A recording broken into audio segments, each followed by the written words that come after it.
Personalized medicine.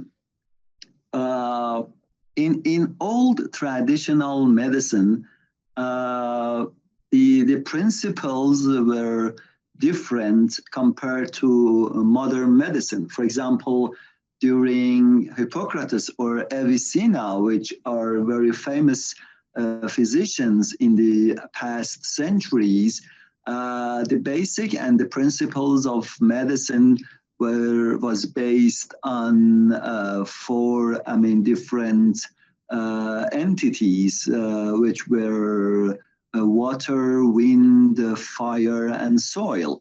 And based on these four essential elements in the nature, they defined four different types of people, and the physiology of these four different types of people were different, and they based their medicine according to this difference between four different types of features of human beings. But right now, we also based on four nucleic acids. We have the diversity of nature, and I can say right now in advanced medicine also we think about this diversity based on four different nucleotides in our DNA and in our genomes. The definition of personalized medicine is very simple, is tailoring of medical treatments to individuals' characteristics of each patient. It means we cannot prescribe one medication to a population who are suffering from a same sign or symptoms or difficulties, and we should consider their individual differences in prescription of different medication, and it is called tailoring medical treatment for each individual. So in personalized medicine, we should consider the individual differences between different people of different population. In personalized medicine, we use a multifaceted approach for patients, and in this case, we focus more on diagnosis and treatment of disease based on more details and more deliberate diagnosis. In personalized medicine, we usually consider risk assessment of genetic disorders, and we usually start some preventive measurements to avoid some pathologies and prevention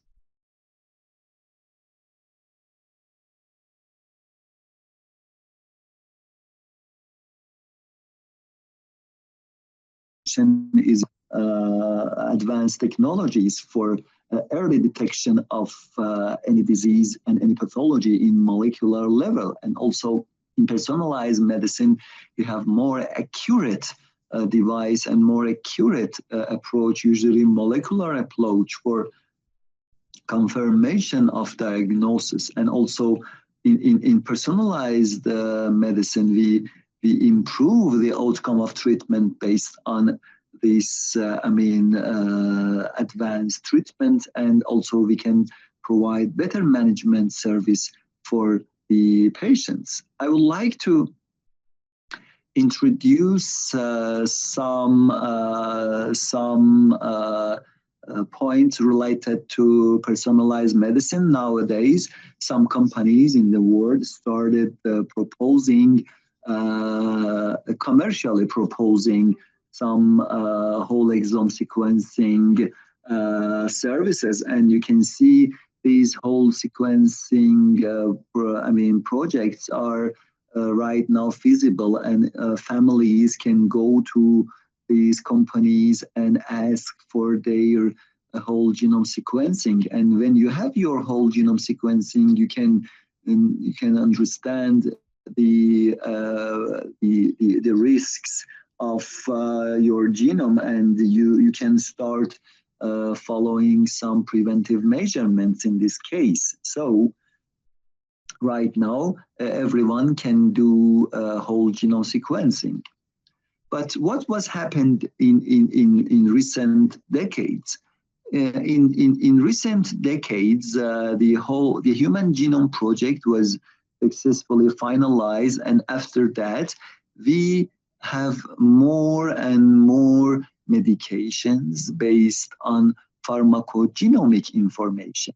When I was a medical student, the terminology of pharmacogenomics was not so defined, and I'm sure that at the same time, Professor Tuzman, I'm sure you are not familiar with pharmacogenomics information when you were a student, but right now, the drug discovery and medications are usually produced based on pharmacogenomics. Sorry, Dr.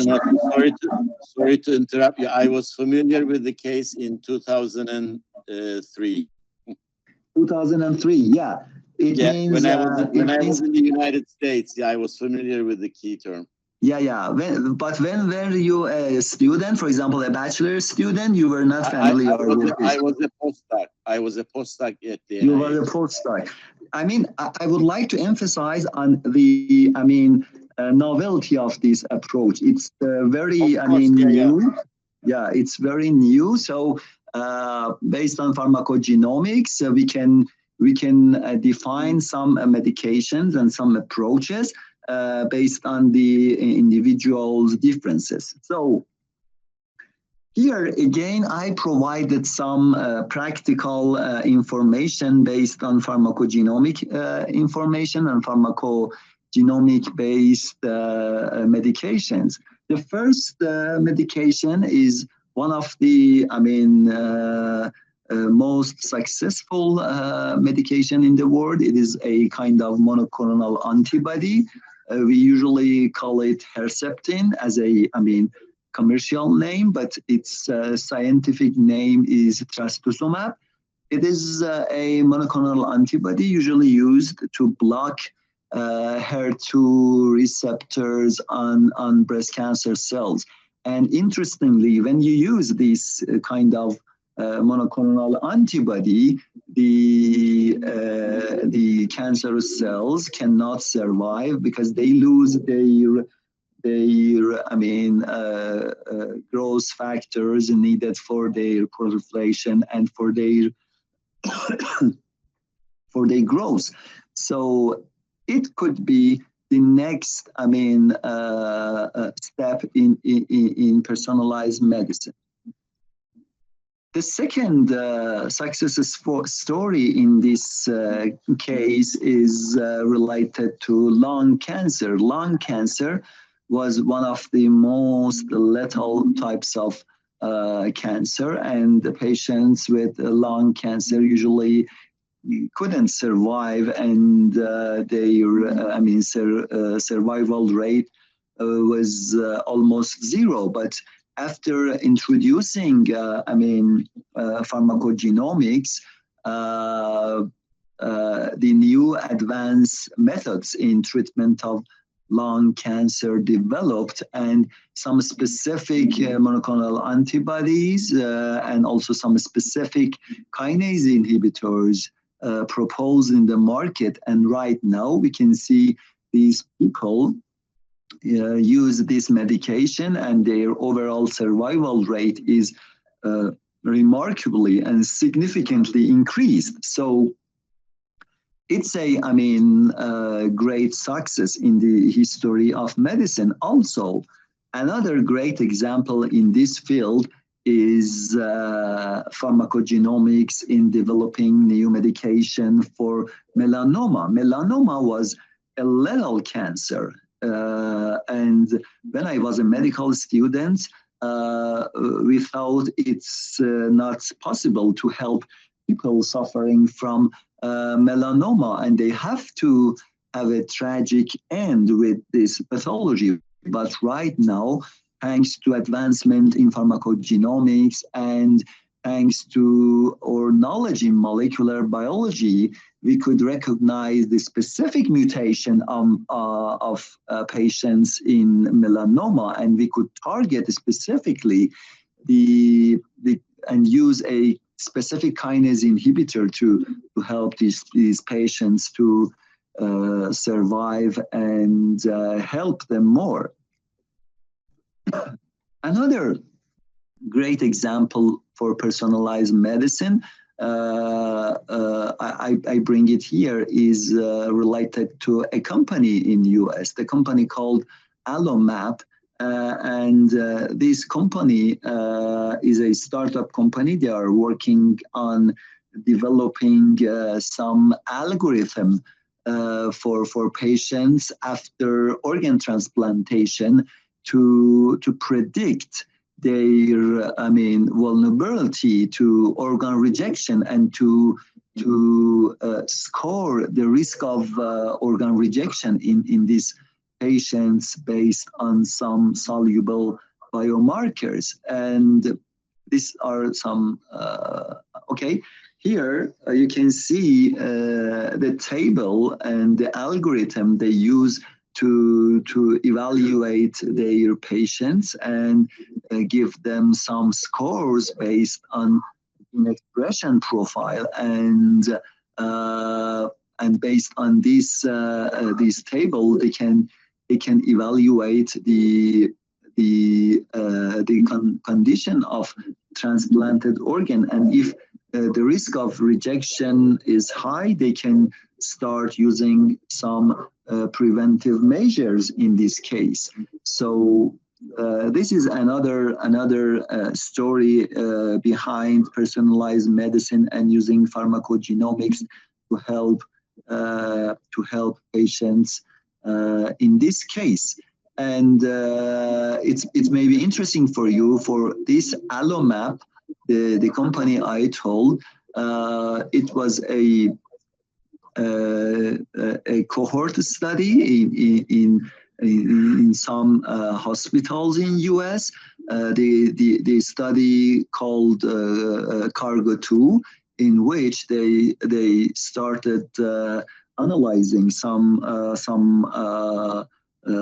samples like blood serum to evaluate and quantify the expression of 20 genes in order to evaluate the status of the transplanted organ.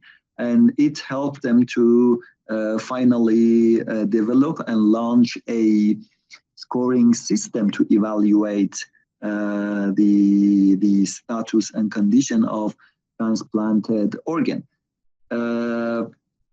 That's all for personalized medicine.